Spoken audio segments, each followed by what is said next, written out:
Saludos. Para nosotros es un placer compartir con ustedes este tema acerca de la fritura como técnica de bromatología. En este primer módulo de bases de la nutrición humana, en esta maestría de nutrición y dietética. Nosotros, los integrantes, la doctora Carelis Valencia Valladolid, el doctor Darío Moria Figueroa y quien les habla, Nadiezda Girbau Bistorte. Comencemos entonces. ¿Cuáles son los beneficios de los aceites? Tengamos presente que los aceites con mejores características nutricionales son el aceite de oliva, el aceite de oliva extra virgen, el aceite de soya y de girasol. Por eso estos se utilizan sobre todo para aderezos a temperatura ambiente.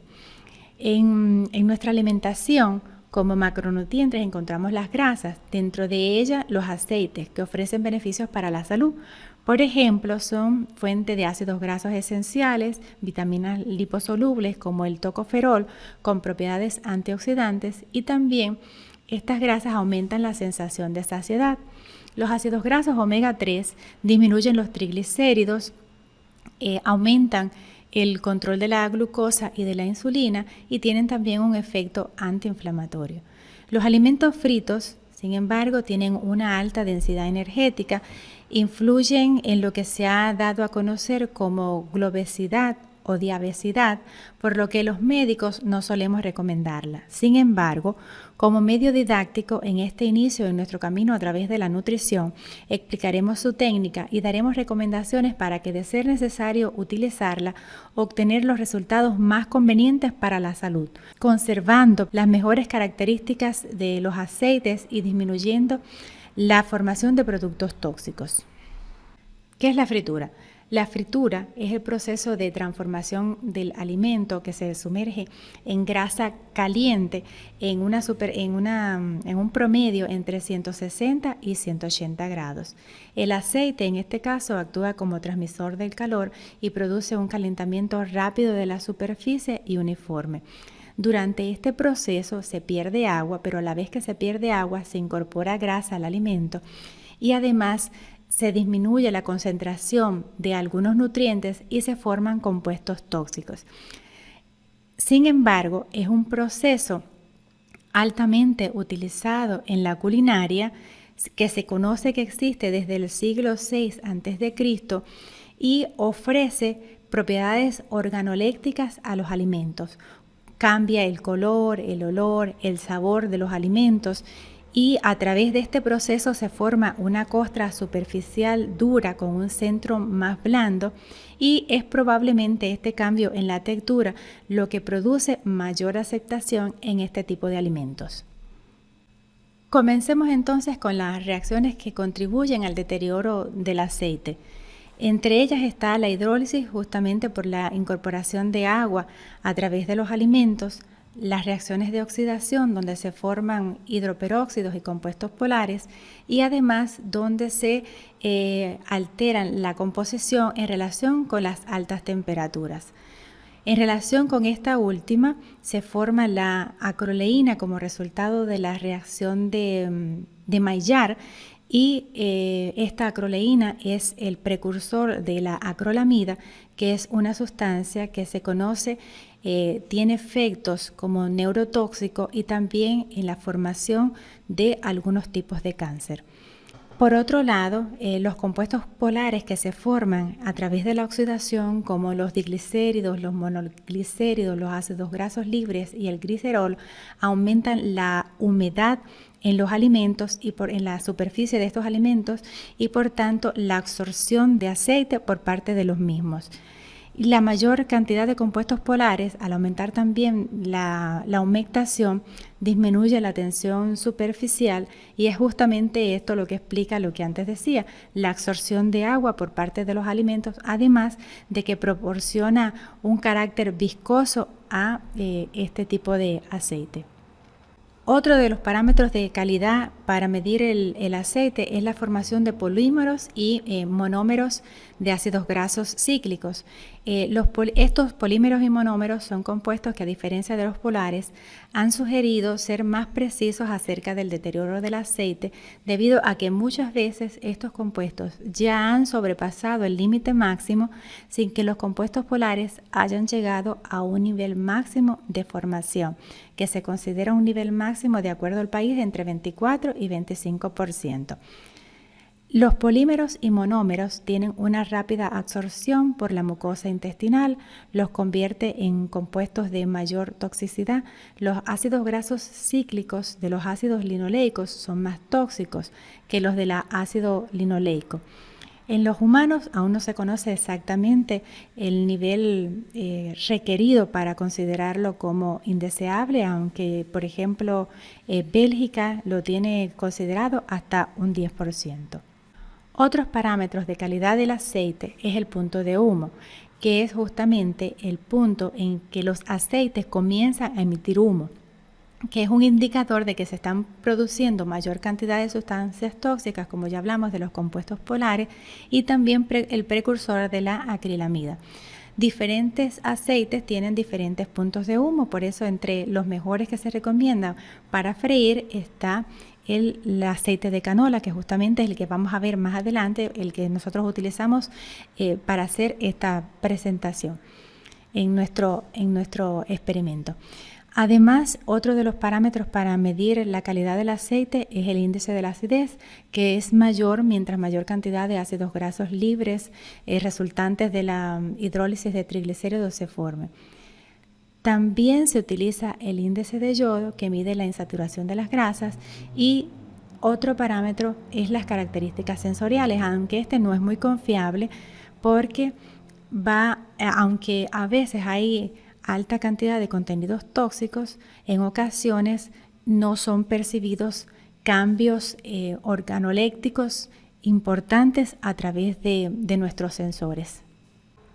Otros factores que influyen también en la estabilidad del aceite son los materiales que se utilicen, uno para el almacenamiento y otro para el proceso de fritura. En el proceso de fritura se ha visto que las cazuelas de vidrio y de aluminio son mejores en relación con los de acero inoxidable porque el hierro favorece la oxidación del aceite. Por otro lado, las características de almacenamiento del aceite también son importantes. Se recomiendan envases que sean opacos, que sean oscuros, que el aceite se guarde en refrigerado o a bajas temperaturas. Eso ayuda a mantener las características del aceite por mayor tiempo. Se sabe que cuando el aceite dura más tiempo, aumenta la concentración de ácidos grasos y disminuye la concentración de vitaminas liposolubles en él. También la temperatura es un factor importante, no solo la temperatura para conservarla, sino también la temperatura al momento de freír. Cuando se superan los 200 grados inicia la formación de procesos tóxicos. También el hecho de freír una y otra vez o someterlo a cambios bruscos de subir temperatura y bajar temperatura, eso puede incrementar la formación de productos tóxicos. El tipo de alimento que se va a freír también es importante.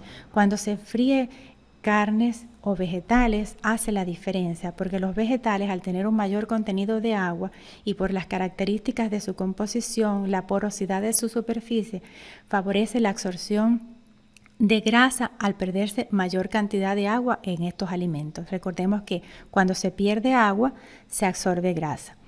También la forma en la que cortemos nuestros alimentos es importante.